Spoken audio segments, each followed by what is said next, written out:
Hello, in this video, I'll be discussing the ergonomic pros and cons of using a thumball mouse for controlling your mouse cursor. When I first started using a thumball mouse, I noticed that moving the mouse cursor is a lot different with a thumball mouse than it is with a normal mouse. So there is a bit of a learning curve until you get used to the new setup, but I suppose the same goes for using any new tool or piece of equipment. Like many people, I am used to using a normal mouse, so I have a natural preference for that. But if you have wrist pain, wrist RSI, wrist soreness, etc., then the thumball mouse may be a good alternative.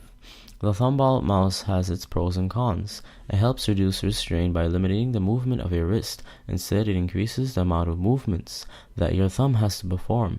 So your thumb ends up moving around a lot more, which isn't necessarily a bad thing. Our fingers and thumbs have a larger range of motion and are designed to move a lot more than our wrists. So it would make more sense to use the thumb for translating cursor movements.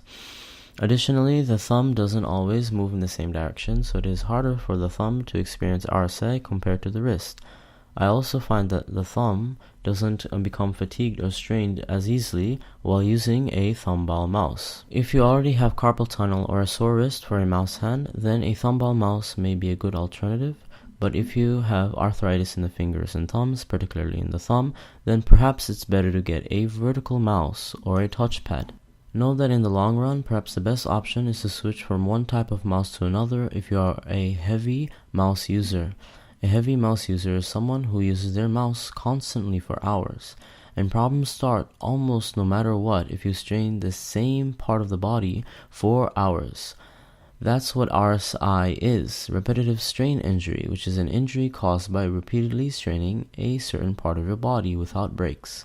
So alternating the type of mouse that you use may be the best option, as I've said before. That way, no single part of your hand becomes overstrained and allows you to take breaks between the parts of the hand that have become strained.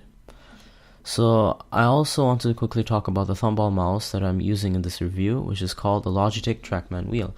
It has quite a good design and aesthetic, slanting the mouse to one side, which is more ergonomic by lowering the stress on the wrist and by giving the thumb more room for easy movement.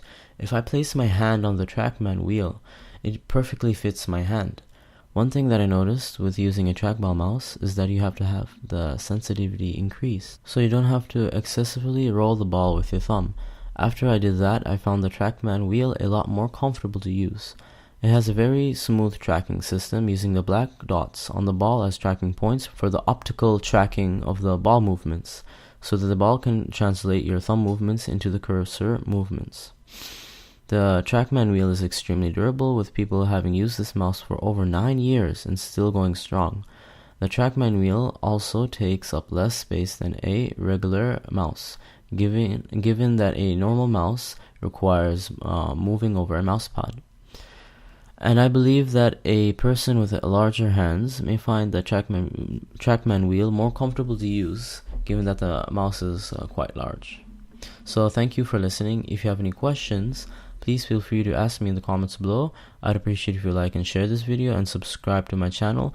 Know that you can find this product in the description, so also feel free to check that out.